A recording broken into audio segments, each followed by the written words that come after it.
Pemirsa, Dinas Pertanian, Ketahanan Pangan dan Perikanan PKP Kabupaten Bangli akan memperluas pengembangan anjing kintamani di 2 desa, yakni Siakin dan Pinggan. Pengembangan dilakukan dengan cara menumbuhkan kelompok baru pembudidaya anjing kintamani di 2 desa tersebut.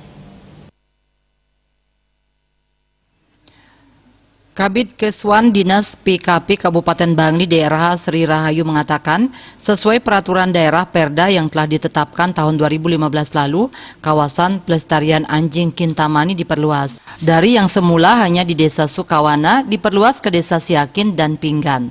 Selama ini pengembangan baru berjalan di Sukawana. Terdapat 3 kelompok pembudidaya anjing kintamani di desa itu. Di tahun 2022 pihaknya menargetkan tumbuh kelompok baru pembudidaya anjing kintamani di Siakin dan Pinggan.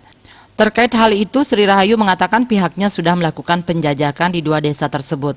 Nantinya kelompok pembudidaya anjing kintamani akan diberikan pembinaan dan diajarkan soal manajemen pemeliharaan anjing kintamani yang baik oleh Dinas PKP.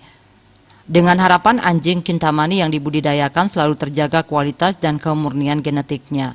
Dalam upaya pelestarian anjing kintamani, Dinas PKP Bangli sampai saat ini juga masih melakukan penangkaran di kantor dinas tempat.